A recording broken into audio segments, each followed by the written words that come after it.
Greetings, MU8900, and welcome to the class session for Wednesday, April 15th on the teacher. Let's get started. First, today's musical inspiration will come not from me, but from two of your favorite percussionists, Buddy Rich and another drummer yet to be named. Here we go. Here's today's icebreaker and musical inspiration.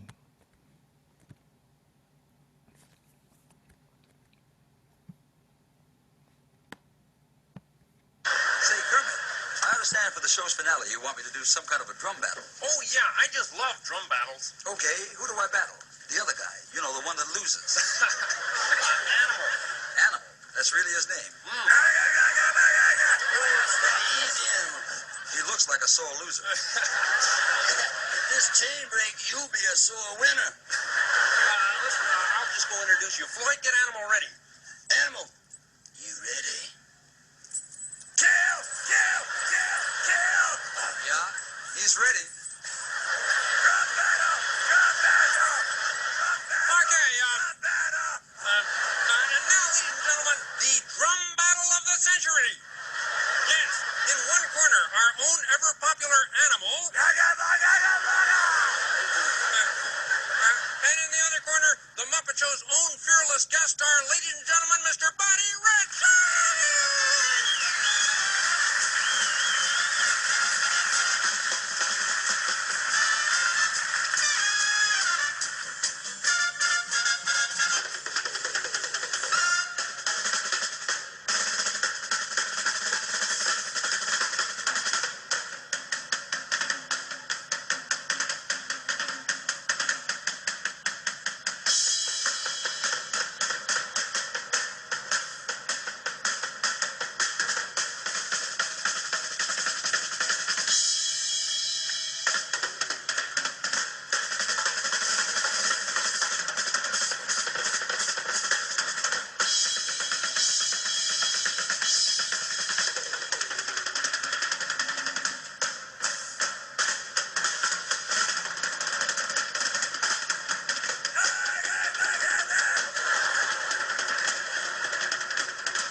Okay, so the irony of watching a video of a video is certainly not lost on me, but if we were together, I would have showed that to you in person. So thank you for bearing with me and watching today's musical inspiration. Okay, let's get into our chapter on the teacher. First, some themes that will be addressed. We're going to look at teacher and student relationship, skill building for educators, strategies employed in teaching, teacher competencies, and attributes of exceptional teachers.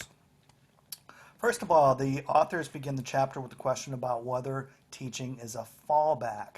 And we've all heard the phrase about those who can do and those who can't teach. Of course, I'm not in agreement with that particular phrase, but so in response to the question, we look at some things, some factors involved with teaching in that it requires experience, training, skill, and specific or discrete dispositions. Teaching involves mutual respect and the exchange of ideas. It requires or calls for quality and consistent musical modeling and feedback. And also the completion of an instructional cycle in which the teacher presents, the student responds, and then specific feedback is offered. So with this, and looking at the complex nature of teaching, we can determine, and the research supports the fact that teaching is indeed not a fallback. On relationships, the author suggested two primary models, one being the master-apprentice and the other being the mentor-friend model. The master-apprentice involves more telling and demonstrating, or more of a one-way form of communication, whereas the mentor-friend model tends to engage two-way exchange of communication.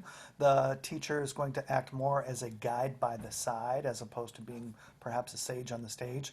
And one of the primary goals would be for students to develop autonomy. So it kind of has to do with teacher control, and that gradually that control of the teacher diminishes and diminishes to the point that the student has more, we could say, self-efficacy. Now, of course, it's going to be natural that relationship and teaching styles might be marked by combinations of both. So it's not that the mentor-friend model is the way to be, or one model is specifically or exclusively superior, when certainly combinations of both will exist. Okay, if we look at teaching as being some kind of well, it's often a winding pathway, I can tell you, we're experiencing that now in our own unique forms of teaching and learning. It never seems to be a straight path, but there are, however, some consistent aspects that take place in the development and implementation of teaching and learning in music. And that is that we typically begin with a rationale. Why is it important what it is that we're teaching? Why is music important, or why are the particular selections and sets of skills that we're teaching important? We have goals and objectives. What is it that we want for our students to know and to be able to do? We develop lists and compile materials and resources for instruction. We develop our strategies. We plan those out, and what are the ways that we will implement. We develop also a plan for the activities that will take place through which learning will occur, and we develop our means for assessing. And then finally we have an instructional sequence which involves the implementation of all of those pieces. So we've all had exceptional teachers, and if you're one of the people who's been journaling all along, as I've encouraged you to do, please pause the video for a moment and take some time to imagine 2 or 3 of those best music teachers. What made them great? Some signs or indications of exemplary teachers include the fact that they teach for comprehensive musicianship. Also, they implement purposeful strategies for student success.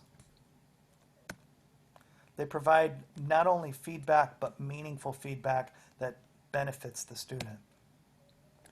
A couple quotes here from the text. Although positive feedback is likely more helpful with younger learners and in one-on-one instruction, music students seem to be able to put up with and benefit from a great deal of expressed criticism. I found this to be of particular interest, and can know that our music students, they're tougher than sometimes we think.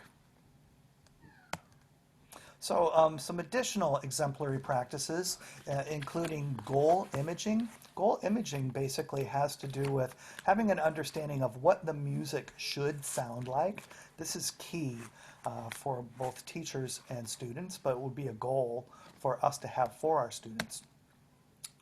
And then progressing from goal imaging onto the motor production. We use mental representations in order to guide the physical responses that we use in order to be able to produce the music in a way that we would hope is optimal. And then self-monitoring has to do with our perception. It's kind of like a self-awareness, or the extent to which we can accurately know the quality of our own performance in relation to what would be the expectations.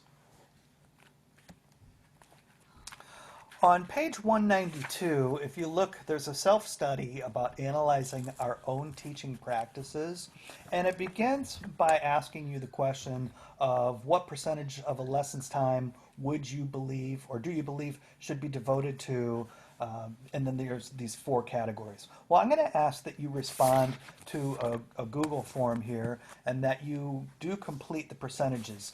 I'm not going to require that you complete the entire self-study, although I see great value in this, especially if you're able to give your responses, record a lesson, and then go back and complete the reflective point and compare, what was your thoughts before, and then how to, or to what extent did the actual kind of percent or amounts align with what you did.